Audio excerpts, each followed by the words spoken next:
ooga booga type shit.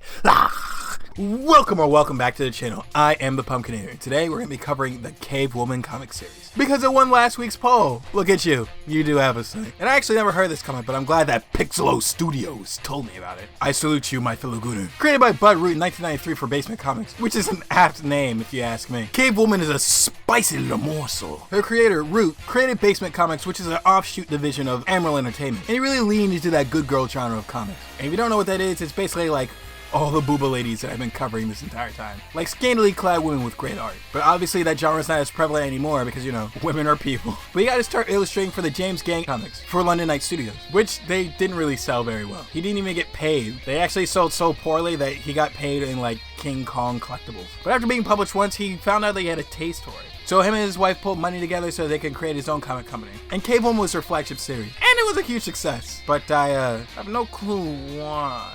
But actually has a whole bunch of issues, specials, and one-shot. And has enough pull to be additionally published by Caliber Press and Avatar Press. Yo, just like Lady Death. Well, now I want a crossover between the two of them. I have no idea what it's going to be about, but I want it! Booba! She was also nominated for Ignatz Award in 1999, which is an award for smaller comic companies, which is pretty cool. But that's enough about the creator. Let's go into our first storyline of Cavewoman. The first issue starts with a woman hunting some dinos. She's about to go in for the strike, but a big old snake beats her to it, spooking the rest of the dinosaurs away. But with her quick skills, she pins one down and kills the little guy. She cuts him open and just starts eating his heart. Good lord, this woman is hardcore. Her name is Miriam Cooper, and she's a freaking powerhouse. We then cut to 70 million years into the future, where we see three kids are sneaking into a lab in Marshville, Oregon. While they're outside, an alarm starts blaring and a huge explosion pops off inside the lab. A surge of energy encapsulates the town, and suddenly it disappears. It reappears 70 million years in the past, in orbit. Oh, so they're all like dead, right? The town comes to the Earth and fuses with the time period. The kids see the huge flash and are just glad that they're still alive. But they should all be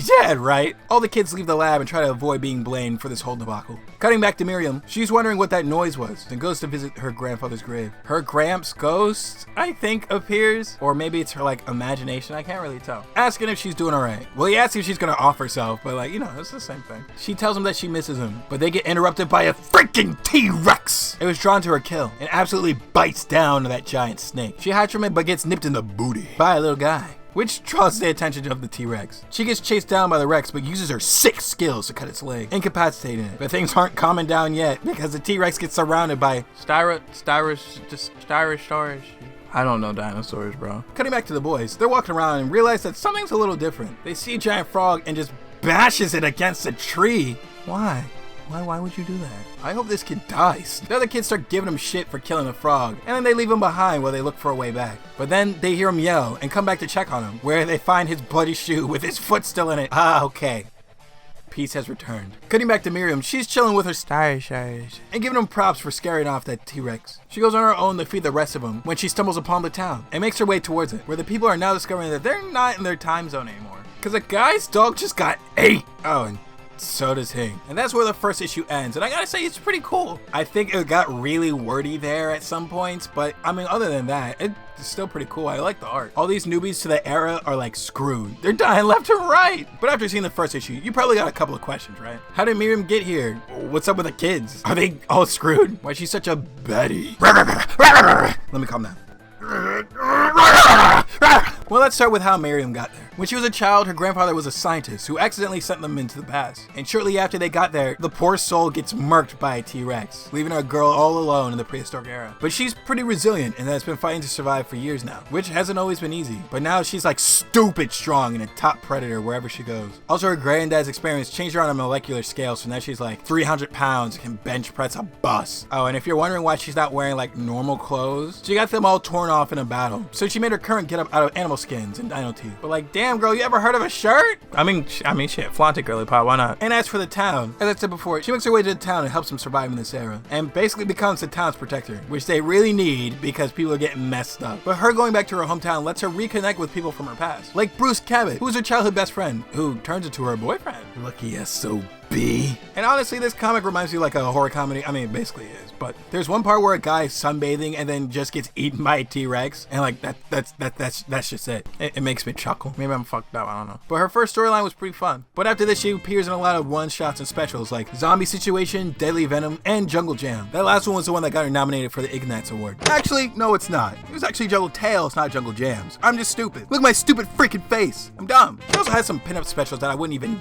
dare to show on YouTube because I would get my ass eaten. And not in a good way. But basically her other comics is just her fighting dinos or aliens. But I will cover a secondary storyline and give you something else. I'm talking about Cavewoman Rain. So the town now has Miriam to protect them, but she's not doing the best that she could because people are still getting murked by dinos left and right, including this couple. And Miriam takes their baby after discovering their dead body. She starts chilling with the little guy, but he's kind of making things a little bit harder for her. But she's making it out okay. Well, that's until she gets confronted by this big old gorilla. She's like, chill dude, we gotta work together. She actually knows that gorilla and has some history with it. His name is Clyde, and when Miriam was younger, he kind of messes her up so much that she's like traumatized, which is completely fair. If I got attacked by a gorilla, I'd be freaking out too. After this, a torrential storm starts to ravage the land, which makes the dinos freak out and run straight into the town, messing everything up. Miriam tries to stop him, but things aren't going so great until the townsfolk start to open fire on the dinos. Miriam's able to lead the stampede out of the town, but Clyde decides to do his own thing. He starts to attack the townspeople, but one of the kids uses sign language to make him stop. So he just takes the kid and makes a run for it until Miriam gets in the way. They tussle for a bit, but Clyde straight bites Miriam. Like, the kid's able to convince him to calm down a little bit. But none of them have time to relax because more dinos are showing up, and Clyde and Miriam have to work together to take them out. When they do, some town folks see Clyde near Miriam and just shoots a grenade at them. Where are they getting this firepower from? A grenade launcher?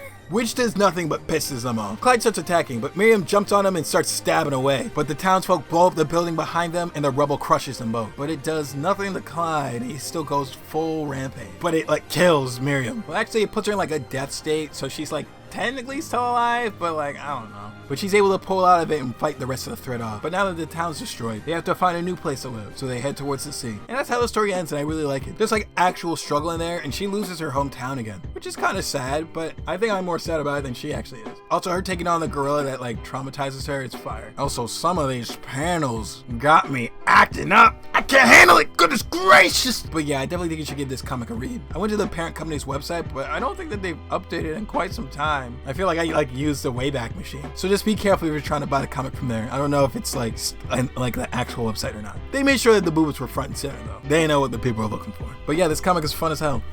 I say go check it out. But that's what I thought about the comic. I would love to know what you guys think down in the comments below. Like the video, and hey, hype it up. It's free and it really helps the channel out. And subscribe so that I can feel a crumb of validation. Or watch another video, or I'll be mad at you. But I'll see you guys in the next one. And make sure you tell your family that you love them. Goodbye now.